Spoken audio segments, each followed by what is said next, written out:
ઓમ શાંતિ 25/4/2021 આજના મીઠા બાબાના મધુર મહાવાક્ય. કર્માતીત સ્થિતિની ગુહ્ય પરિભાષા. આજે વિદેહી બાપદાદા પોતાના વિદેહી સ્થિતિમાં સ્થિત રહેવાવાળા શ્રેષ્ઠ બાળકોને જોઈ રહ્યા છે.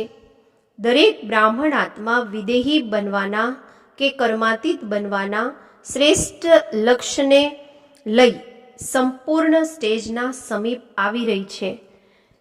તો આજે બાપ દાદા બાળકોની કર્માતીત વિદેહી સ્થિતિની સમીપતાને જોઈ રહ્યા હતા કે કોણ કોણ કેટલા સમીપ પહોંચ્યા છે. ફોલો બ્રહ્મા બાપ ક્યાં સુધી કર્યું છે કે કરી રહ્યા છે. લક્ષ્ય બધાનું બાપના સમીપ અને સમાન બનવાનું જ છે, પરંતુ પ્રેક્ટિકલમાં નંબરવાર બની જાય છે. આ દેહમાં રહેતા વિદેહી અર્થાત કર્માતીત બનવાનું એક્ઝામ્પલ સાકારમાં બ્રહ્મા બાપને જોયા. તો કર્માતીત બનવાની વિશેષતા શું છે? જ્યાં સુધી આ દેહ છે, કર્મેન્દ્રિયોની સાથે આ કર્મક્ષેત્ર પર પાઠ ભજવી રહ્યા છો, ત્યાં સુધી કર્મ વગર સેકન્ડ પણ રહી નથી શકતા. કર્માતીત અર્થાત કર્મ કરતા કર્મના બંધનથી પરે. એક છે બંધન અને બીજો છે સંબંધ. કર્મેન્દ્રિયો દ્વારા કર્મના સંબંધમાં આવવું અલગ વસ્તુ છે. કર્મના બંધનમાં આવવું તે અલગ વસ્તુ છે. કર્મ બંધન કર્મના હદના ફળની વશીભૂત બનાવી દે છે. વશીભૂત શબ્દ જ સિદ્ધ કરે છે કે જે કોઈના પણ વશમાં આવી જાય. વશમાં આવવા વાળા ભૂતના સમાન ભટકવા વાળા બની જાય છે. જેમ અશુદ્ધ આત્મા ભૂત બની જ્યારે પ્રવેશે છે તો મનુષ્ય આત્માની શું હાલત થાય છે? પરવશ થઈ ભટકતા રહે છે.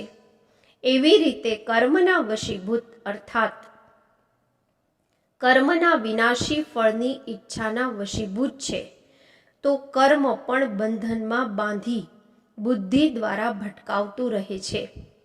આને કહેવાય છે કર્મ બંધન, જે સ્વયંને પણ પરેશાન કરે છે અને બીજાઓને પણ પરેશાન કરે છે. કર્માતીત અર્થાત કર્મના વશ થવાવાળા નહીં, પરંતુ માલિક બની ઓથોરિટી બની કર્મેન્દ્રિયોના સંબંધમાં આવી વિનાશી કામનાઓથી ન્યારા થઈ કર્મેન્દ્રિયો દ્વારા કર્મ કરાવે.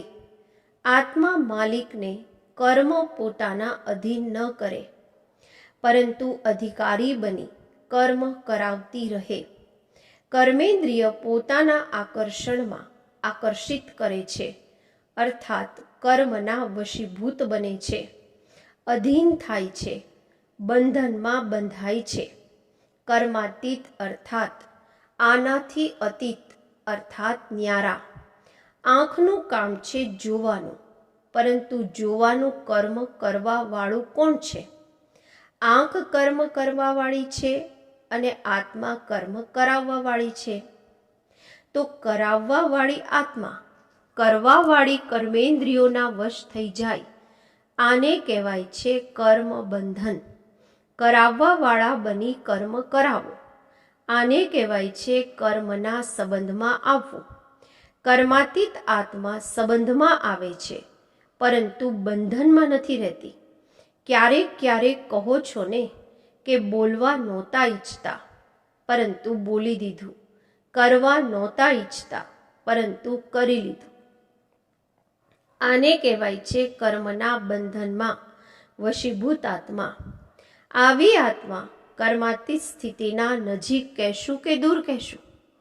કર્માતીત અર્થાત દેહ, દેહના સંબંધ, પદાર્થ, લૌકિક અથવા અલૌકિક બંને સંબંધથી બંધનથી અતીત અર્થાત ન્યારા.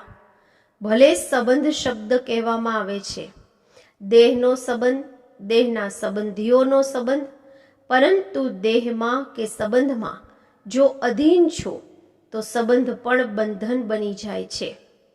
સંબંધ શબ્દ ન્યારા અને પ્યારા અનુભવ કરાવવા વાળો છે. આજની બધી આત્માઓનો સંબંધ બંધનના રૂપમાં બદલાઈ ગયો છે. જ્યાં સંબંધ બંધનનું રૂપ બની જાય છે, તો બંધન સદા સ્વયંને કોઈને કોઈ પ્રકારથી પરેશાન કરતું રહેશે, દુઃખની લહેર અનુભવ કરાવશે, ઉદાસીનો અનુભવ કરાવશે. વિનાશી પ્રાપ્તિઓ હોવા છતાં પણ અલ્પકાળ માટે તે પ્રાપ્તિઓનું સુખ અનુભવ કરશે. સુખની સાથે સાથે હમણાં પ્રાપ્તિ સ્વરૂપનો અનુભવ થશે. હમણાં પ્રાપ્તિઓ હોવા છતાં પણ અપ્રાપ્ત સ્થિતિનો અનુભવ થશે, પરંતુ ભરપૂર હોવા છતાં પણ પોતાને ખાલી અનુભવ કરશે. બધું હોવા છતાં પણ કંઈક હજુ જોઈએ એવો અનુભવ કરતા રહેશે. અને જ્યાં જોઈએ એ છે ત્યાં ક્યારેય પણ સંતુષ્ટતા નહીં રહેશે. મન પણ રાજી, તન પણ રાજી રહે, બીજા પણ રાજી રહે, આ સદા થઈ નથી શકતું. કોઈને કોઈ વાતમાં સ્વયંથી નારાજ કે બીજાઓથી નારાજ ન ઈચ્છતા પણ થતા રહેશે. કારણ કે નારાજ અર્થાત નરાજ અર્થાત રાજને નથી સમજ્યું. અધિકારી બની કર્મેન્દ્રિયોથી કર્મ કરાવવાનું રહસ્ય નથી સમજ્યું તો નારાજ જ થશે ને. કર્માતીત ક્યારેય નારાજ નથી થતા, કારણ કે તે કર્મ સંબંધ અને કર્મ બંધનના રહસ્યને જાણે છે. કર્મ કરો પરંતુ વશીભૂત થઈને નહીં, અધિકારી માલિક થઈને કરો. કર્માતીત અર્થાત પોતાના પાછળના કર્મોના હિસાબ કિતાબના બંધનથી પણ મુક્ત. ભલે પાછળના કર્મોના હિસાબ કિતાબના ફળ સ્વરૂપ તનનો રોગ હોય, મનના સંસ્કાર અન્ય આત્માઓના સંસ્કારોથી ટક્કર પણ ખાતા હોય, પરંતુ કર્માતીત કર્મ ભોગના વશ ન થઈને માલિક બની ચૂકતું કરાવશે. કર્મ યોગી બની કર્મ ભોગ ચૂકતું કરવું, આ છે કર્માતીત બનવાની નિશાની. યોગથી કર્મભોગને હસતા શૂળીથી કાંટો કરી ભસ્મ કરવું, અર્થાત કર્મભોગને સમાપ્ત કરવાનું છે. વ્યાધિનું રૂપ ન બને. જે વ્યાધિનું રૂપ બની જાય તે સ્વયં સદા વ્યાધિનું જ વર્ણન કરતા રહેશે. મનમાં પણ વર્ણન કરશે તો મુખથી પણ વર્ણન કરશે. બીજી વાત, વ્યાધિનું રૂપ હોવાના કારણે સ્વયં પણ પરેશાન થશે અને બીજાઓને પણ પરેશાન કરશે. તે ચિલ્લાવશે અને કર્માતીત ચલાવી લેશે. કોઈને થોડું દર્દ થાય છે તો પણ ચિલ્લાવે ખૂબ છે, અને કોઈને વધારે દર્દ થાય તો પણ ચલાવે છે. કર્માતીત સ્થિતિવાળા દેહના માલિક હોવાના કારણે કર્મભોગ હોવા છતાં પણ ન્યારા બનવાના અભ્યાસી છે. વચમાં અશરીરી સ્થિતિનો અનુભવ બીમારીથી પરે કરી દે છે. જેવી રીતે સાયન્સના સાધન દ્વારા બેહોશ કરી દે છે તો દર્દ હોવા છતાં પણ ભૂલી જાય છે. દર્દ અનુભવ નથી કરતા, કારણ કે દવાનો નશો હોય છે. તો કર્માતીત અવસ્થાવાળા અશરીરી બનવાના અભ્યાસી હોવાના કારણે વચમાં આ રૂહાની ઇન્જેક્શન લાગી જાય છે. આના કારણે શૂળીથી કાંટો અનુભવ થાય છે. બીજી વાત, ફોલો ફાધર હોવાના કારણે વિશેષ આજ્ઞાકારી બનવાનું પ્રત્યક્ષ ફળ બાપથી વિશેષ દિલની દુઆઓ પ્રાપ્ત થાય છે. એક પોતાનો અશરીરી બનવાનો અભ્યાસ, બીજો આજ્ઞાકારી બનવાનું પ્રત્યક્ષ ફળ બાપની દુઆઓ. તે બીમારી અર્થાત કર્મભોગને શૂળીથી કાંટો બનાવી દે છે.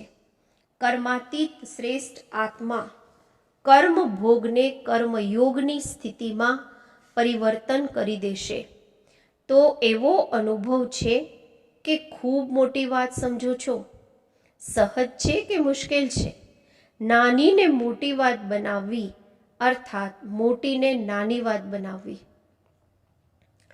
નાનીને મોટી વાત બનાવવી અથવા મોટીને નાની વાત બનાવવી, આ પોતાની સ્થિતિની ઉપર છે. પરેશાન થવું કે પોતાના અધિકારીપણાની નશામાં રહેવું પોતાની ઉપર છે. શું થઈ ગયું કે જે થયું તે સારું થયું, આ પોતાની ઉપર છે. આ નિશ્ચય ખરાબને પણ સારામાં બદલી શકે છે, કારણ કે હિસાબ કિતાબ ચૂકતું થવાના કારણે સમય પ્રતિ સમય પ્રેક્ટિકલ પેપર ડ્રામા અનુસાર હોવાના કારણે કોઈ વાત સારા રૂપમાં સામે આવશે અને ઘણીવાર સારા રૂપમાં હોવા છતાં પણ બહારનું રૂપ નુકસાનવાળું હશે, અથવા જેને તમે કહો છો આ રૂપથી સારું નહીં થયું, વાતો આવશે. હમણાં સુધી પણ એવા રૂપની વાતો આવતી રહે છે, આવતી પણ રહેશે, પરંતુ નુકસાનના પડદાની અંદર ફાયદો છુપાયેલો હોય છે. બહારનો પડદો નુકસાનનો દેખાય છે. જો થોડોક સમય ધૈર્યવત અવસ્થા, સહનશીલ સ્થિતિથી અંતર્મુખી થઈને જુઓ તો બહારના પડદાની અંદર જે છુપાયેલું છે તમને તે જ દેખાશે. ઉપરનું જોવા છતાં પણ નહીં જોશો. હોલી હંસ છો ને, જ્યારે તે હંસ પથ્થર અને રત્નોને અલગ કરી શકે છે તો હોલી હંસ પોતાના છુપાયેલા ફાયદાને લઈ લેશે, નુકસાનની વચ્ચે ફાયદાને શોધી લેશે. સમજ્યા? જલ્દી ગભરાઈ જાઓ છો ને. આનાથી શું થાય છે? જે સારું વિચારાય તે પણ ગભરાવાના કારણે બદલાઈ જાય છે. તો ગભરાઓ નહીં. કર્મને જોઈ કર્મના બંધનમાં નહીં ફસાવો. શું થઈ ગયું, કેવી રીતે થઈ ગયું, આવું તો ન થવું જોઈએ, મારાથી જ કેમ થાય, મારું જ ભાગ્ય કદાચ આવું છે. આ દોરીઓ બાંધતા જાઓ છો. આ સંકલ્પ દોરી છે એટલે કર્મના બંધનમાં આવી જાઓ છો. વ્યર્થ સંકલ્પ જ કર્મ બંધનની સૂક્ષ્મ દોરીઓ છે. કર્માતીત આત્મા કહેશે જે થાય છે તે સારું છે, હું પણ સારો, બાપ પણ સારા, ડ્રામા પણ સારો. આ બંધનને કાપવાની કાતરનું કામ કરે છે. બંધન કપાઈ ગયા તો કર્માતીત થઈ ગયા ને. કલ્યાણકારી બાપના બાળકો હોવાના કારણે સંગમ યુગની દરેક સેકન્ડ કલ્યાણકારી જ છે. દરેક સેકન્ડનો તમારો ધંધો જ કલ્યાણ કરવાનો છે, સેવા જ કલ્યાણ કરવાની છે. બ્રાહ્મણોનું ઓક્યુપેશન જ વિશ્વ પરિવર્તક, વિશ્વ કલ્યાણકારી એવી નિશ્ચિત બુદ્ધિ આત્મા માટે દરેક ઘડી નિશ્ચિત કલ્યાણકારી છે. સમજ્યા? હમણાં તો કર્માતીતની પરિભાષા ઘણી છે. જેમ કર્મોની ગતિ ગહન છે, કર્માતીત સ્થિતિની પરિભાષા પણ ખૂબ મહાન છે અને કર્માતીત બનવું જરૂરી છે. કર્માતીત બન્યા વગર સાથે નહીં ચાલશો. સાથે કોણ જશે? જે સમાન હશે. બ્રહ્મા બાપને જોયા. કર્માતીત સ્થિતિને કેવી રીતે પ્રાપ્ત કરી? કર્માતીત બનવાનું ફોલો કરવું, અર્થાત સાથે ચાલવા યોગ્ય બનવું. આજે આટલું જ સંભળાવે છે, આટલું ચેકિંગ કરજો, પછી બીજું સંભળાવશે. અચ્છા, સર્વાધિકારી સ્થિતિમાં સ્થિત રહેવાવાળા, કર્મ બંધનને કર્મના સંબંધમાં બદલવાવાળા, કર્મ ભોગને કર્મયોગની સ્થિતિમાં શૂળીથી કાંટો બનાવવાવાળા, દરેક સેકન્ડ કલ્યાણ કરવાવાળા, સદા બ્રહ્મા બાપ સમાન કર્માતીત સ્થિતિના સમીપ અનુભવ કરવાવાળા એવી વિશેષ આત્માઓને બાપ દાદાનો યાદ, પ્યાર અને નમસ્તે. અવ્યક્ત બાપ દાદાની પાર્ટીઓથી મુલાકાત છે. સદા પોતાને સમર્થ બાપના સમર્થ બાળકો અનુભવ કરો છો. ક્યારેક સમર્થ, ક્યારેક કમજોર એવું તો નથી. સમર્થ અર્થાત સદા વિજયી. સમર્થની ક્યારેય હાર થઈ નથી શકતી. સ્વપ્નમાં પણ હાર નથી થઈ શકતી. સ્વપ્ન, સંકલ્પ અને કર્મ બધામાં સદા વિજયી. આને કહેવાય છે સમર્થ. એવા સમર્થ છો કારણ કે જે હમણાંના વિજય છે, લાંબા કાળથી તે જ વિજય માળામાં ગાયન પૂજન યોગ્ય બને છે. જે લાંબા કાળના વિજય નથી, સમર્થ નથી, તો લાંબા ગાળાના ગાયન પૂજન યોગ્ય નથી બનતા. જે સદા અને લાંબા કાળના વિજય છે તે લાંબો સમય વિજય માળામાં ગાયન પૂજનમાં આવે છે. અને જે ક્યારેક ક્યારેકના વિજય છે તે ક્યારેક ક્યારેકની અર્થાત 16,000ની માળામાં આવશે. તો લાંબા કાળનો હિસાબ છે અને સદાનો હિસાબ છે. 16,000ની માળા બધા મંદિરોમાં નથી હોતી, ક્યાંક ક્યાંક હોય છે. બધા પોતાને વિશાળ ડ્રામાની અંદર હીરો પાઠધારી આત્માઓ અનુભવ કરો છો. તમારા બધાનો હીરો પાઠ છે. હીરો પાઠધારી કેમ બન્યા? કારણ કે જે ઊંચેથી ઊંચા બાપ ઝીરો છે એમની સાથે પાઠ ભજવવાવાળા છો. તમે પણ ઝીરો અર્થાત બિંદી છો, પરંતુ તમે શરીરધારી બનો છો અને બાપ સદા ઝીરો છે. તો ઝીરોની સાથે પાઠ ભજવવાવાળા હીરો એક્ટર છીએ. આ સ્મૃતિ રહે તો સદા યથાર્થ પાઠ ભજવશો. સ્વત જ અટેન્શન જશે. જેમ બેહદ ડ્રામાની અંદર હીરો પાર્ટ ધરીને કેટલું અટેન્શન હોય છે. સૌથી મોટામાં મોટો હીરો પાર્ટ તમારો બધાનો છે. સદા આ નશા અને ખુશીમાં રહો. વાહ મારો હીરો પાર્ટ જે આખા વિશ્વની આત્માઓ વારંવાર હેર હેર કરે છે. આ દ્વાપરની જે કીર્તન કરે છે, આ તમારા આ સમયના હીરો પાર્ટનું જ યાદગાર છે. કેટલું સરસ યાદગાર બનેલું છે. તમે સ્વયં હીરો બન્યા છો ત્યારે તમારી પાછળ હજુ સુધી પણ તમારું ગાયન ચાલતું રહે છે. અંતિમ જન્મમાં પણ પોતાનું ગાયન સાંભળી રહ્યા છો. ગોપી વલ્લભનું પણ ગાયન છે, તો ગ્વાલ બાળનું પણ ગાયન છે, ગોપિકાઓનું પણ ગાયન છે, બાપનું શિવના રૂપમાં ગાયન છે, તો બાળકોનું શક્તિઓના રૂપમાં ગાયન છે. તો સદા હીરો પાઠ ભજવવા વાળી શ્રેષ્ઠ આત્માઓ છીએ. આ જ સ્મૃતિમાં ખુશીમાં આગળ વધતા ચાલો. કુમારોથી પહેલું, સહજ યોગી કુમાર છો ને, નિરંતર યોગી કુમાર, કર્મયોગી કુમાર. કારણ કે કુમાર જેટલા પોતાને આગળ વધવા ઈચ્છે તેટલું વધી શકે છે. કેમ?